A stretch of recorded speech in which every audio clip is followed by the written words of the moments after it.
Halo semuanya, perkenalkan nama saya Mardiana Dudesi Delimoi dengan NIM 210106048, mahasiswa pendidikan kimia Universitas Nusa Cenderawasih Kupang, semester 6 kelas D.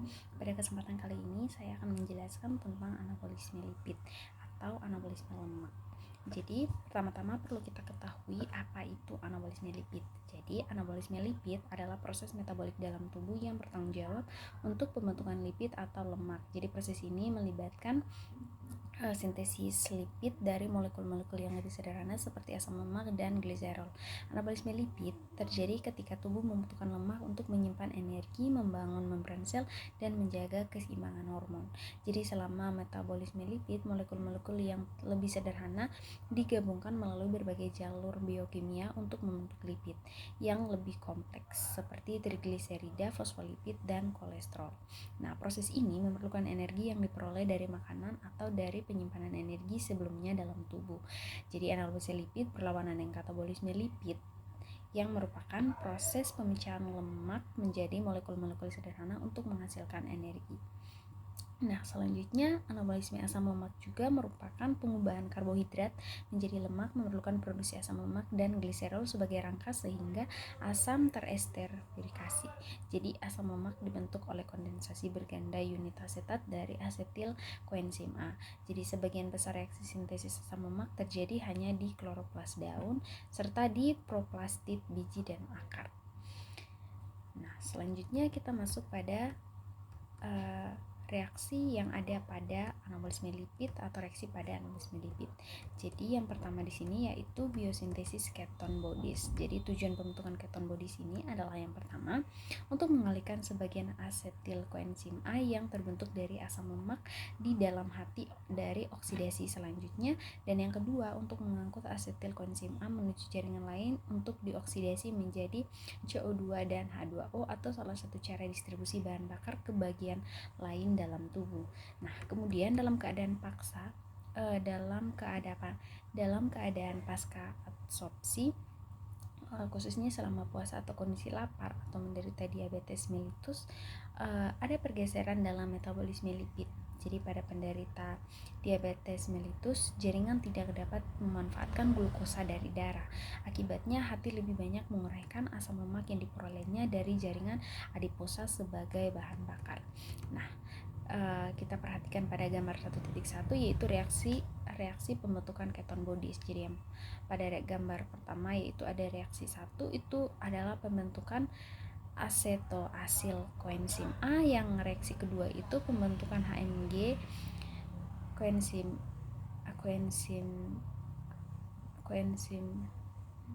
A, kemudian reaksi yang ketiga itu pembentukan asetoasetat, kemudian yang reaksi keempat itu pengubahan asetoasetat menjadi aseton dan D-beta hidroksibutirat.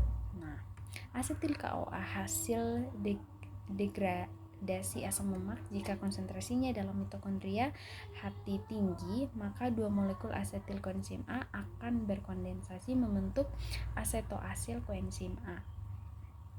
Jadi untuk penambahan satu gugus asetil selanjutnya menghasilkan 3 hidroksi beta metil glutiril koenzim A atau HMG CoA yang dapat kita lihat pada reaksi 2 dalam gambar 1.1 ini. Dan pelepasan satu asetil koenzim A dari senyawa tersebut dihasilkan asetoasetat yang kita dapat lihat pada reaksi 3. Kemudian ketiga senyawa hasil dari reaksi 1, 2, dan 3 yaitu asetoasetil koenzim A, 3 hidroksi beta metil glutiril koenzim A, dan asetoasetat yang disebut sebagai keton bodies. Jadi senyawa asetoasetat dapat direduksi menjadi 3 hidroksibutirat atau diurai menjadi aseton, yaitu pada reaksi 4 dalam gambar 1.1 ini. Kemudian keton body selanjutnya dilepaskan hati ke darah. Jadi dalam kondisi lapar, keton bodies dalam darah akan naik. Jadi asetoasetat dan 3 hidroksibutirat bersama asam lemak digunakan sebagai sumber energi untuk hati, otot skeletal, ginjal, dan juga otak. Sedangkan aseton yang tidak diperlukan dikeluarkan melalui paru-paru. Jika produksi keton bodies melebihi penggunaannya di luar sel hati, maka keton bodies ini akan terakumulasi dalam plasma darah atau ketonemia dan diekskresikan bersama urin atau ketonuria. Jadi karena keton bodies adalah asam kuat moderat dengan pKa sekitar 4, maka dapat menurunkan nilai pH plasma darah atau ketoasidosis. Nah, jadi selanjutnya yaitu biosintesis asam lemak. Jadi biosintesis asam lemak sangat penting khususnya dalam jaringan hewan karena mempunyai kemampuan terbatas untuk menyimpan energi dalam bentuk karbohidrat. Jadi proses ini dikatalisis oleh asam lemak sintase, suatu multienzim yang berlokasi di sitoplasma. Jadi dalam biosintesis asam lemak ini di dalamnya ada biosintesis asam lemak jenuh. Jadi biosintesis ini dimulai dari asetil koenzim A sebagai starter. Jadi asetil-CoA ini dapat berasal dari beta oksidasi asam lemak maupun dari pirufat hasil glikolisis atau degradasi asam amino melalui reaksi pirufat dehidrogenase. Jadi asetil koenzim A tersebut ditransport dari mitokondria ke sitoplasma melalui sistem sitrat shuttle untuk disintesis menjadi asam lemak. Jadi reduktan NADPH plus H+ disuplai dari jalur heksos monofosfat atau fosfogluconat yang dapat dilihat pada gambar 2.1 tersebut. Ini adalah bagan pengangkutan asetil koenzim A dari mitokondria ke sitoplasma. Jadi gambar 1.2 ini merupakan bagan pengangkutan asetil koenzim A dari mitokondria ke sitoplasma.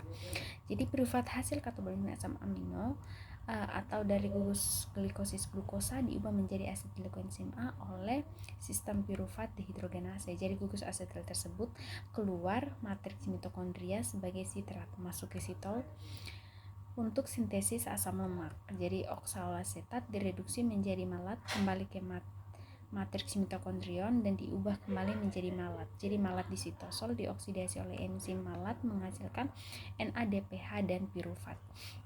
Jadi NADPH digunakan untuk reaksi reduksi dalam biosintesis asam lemak, sedangkan pirufat kembali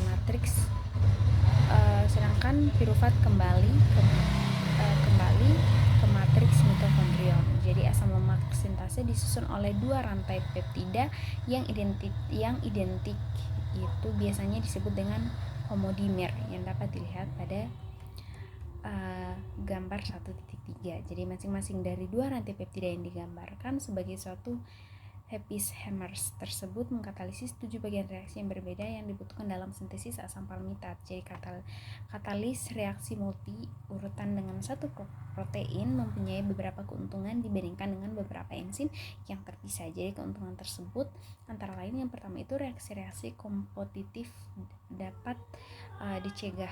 Kemudian yang kedua itu reaksi terjadi dalam satu garis koordinasi, dan 3 lebih efisien karena konsentrasi substrat lokal yang tinggi sehingga kehilangan karena difusi rendah. Kemudian enzim kompleks asam lemak sintase bekerja dalam bentuk dimer. Jadi tiap monomernya secara kovalen dapat mengikat substrat sebagai tioster pada bagian gugus SH. Jadi ada 2 gugus SH yang masing-masing terikat pada residu cysteine pada beta ketoasil ACP sintase dan 4 fosfopantein. Nah, jadi pan SH yang mirip dengan koenzim A ini dapat dilihat pada gambar 1.3 bagian A diikat dalam satu domain enzim yang disebut acyl carrier protein atau ACP. Jadi ACP bekerja seperti tangan yang panjang yang melewatkan substrat dari suatu pusat reaksi ke reaksi berikutnya. Nah, selanjutnya kita lihat pada gambar 1.3. Gambar 1.3 ini merupakan sistem enzim kompleks asam lemak sintase yang bekerja dalam bentuk dimer. Jadi seperti yang tadi sudah saya jelaskan di atas sebelumnya, aktivitas yang terlibat dalam sistem enzim kompleks asam lemak sintase dilokasikan dalam 3 domain protein yang berbeda. Jadi domain pertama bertanggung jawab pada katalis reaksi 2A, 2B, dan 3, yaitu masuknya substrat asetil-CoA atau asetil-CoA dan malonyl-CoA yang diikuti dengan kondensasi kedua substrat tersebut. Nah, selanjutnya domain kedua itu mengkatalisis reaksi 4, 5, dan 6, yaitu reaksi reduksi pertama rantai perpanjangan asam lemak, dehidratase dan reduksi kedua, sedangkan domain ketiga atau domain tiolase mengkatalisis pelepasan produk akhir asam lemak setelah 7 tahap perpanjangan atau pada reaksi yang ketujuh. Nah, selanjutnya kita masuk pada biosintesis trigliserida. Jadi jika kita lihat pada gambar ini ternyata biosintesis trigliserida ada hubungannya dengan fosfolipid. Nah, kita masuk dulu yang pertama pada biosintesis trigliserida, di mana tahap pertama adalah pembentukan gliserol fosfat dari gliserol atau reaksi pertama, maupun dari dihidroksiaseton fosfat pada reaksi 2. Nah, selanjutnya reaksi pertama berlangsung di hati dan ginjal. Jadi reaksi 2 berlangsung di dalam mukosa usus dan jaringan adiposa. Kemudian gliserol fosfat bereaksi dengan 2 molekul asetil CoA membentuk asam fosfatidat yang dapat dilihat pada reaksi ketiga di gambar. Kemudian reaksi hidrolisis asam fosfatidat dengan fosfat menghasilkan 1,2 digliserida ada pada reaksi 4 di gambar. Kemudian asilasi terdapat 1,2 digliserida merupakan reaksi pada tahap akhir karena molekul asil CoA akan terikat pada atom C nomor 3 sehingga terbentuk gliserida yang dapat kita lihat pada reaksi 5. Nah, selanjutnya masuk pada biosintesis fosfolipid. Nah, tadi dikatakan ternyata gambar dari biosintesis trigliserida itu ada hubungannya dengan fosfolipid. Jadi di mana hubungannya? Nah, hubungannya itu dimulai dari 1,2 digliserida bereaksi dengan sitidin difosfat kolin atau CDP kolin menghasilkan fosfatidilkolin pada reaksi 10. Nah, atau 1,2 digliserida dapat juga bereaksi dengan sitidin difosfat etanolamina menghasilkan fosfatidil etanoma 5 reaksi 6. Dapat kita lihat pada gambar itu terdapat pada reaksi 6. Nah, kemudian etanolamina atau kolin mengikat gugus fosfat dari ATP dengan enzim kinase menghasilkan fosfaetalonamina atau fosforilkolin. Nah, selanjutnya fosfoetanolamina atau fosforilkolin bereaksi sebagai CTP menghasilkan CDP etanolomina atau CDP kolin. Selanjutnya, hasil di atas itu dapat bereaksi dengan 1,2 digliserida membentuk fosfatidil etanolomina atau fosfatidilkolin. Nah, fosfatidil etanomina dapat juga terbentuk dari fosfatidil serin dengan reaksi karboksilasi pada reaksi 7. Nah, kemudian fosfatidil serin ini dapat terbentuk dari fosfatidil etanolamina dengan serin. Jadi pada reaksi ini terjadi penggantian gugus serin yang dapat dilihat pada reaksi 8. Nah, selanjutnya kita masuk pada biosintesis kolesterol. Jadi dapat kita lihat bersama pada gambar. Jadi kolesterol disintesis dari asetil CoA. Kemudian asetil CoA diubah menjadi isopentenyl pirofosfat dan dimetalil pirofosfat dibantu dengan enzim.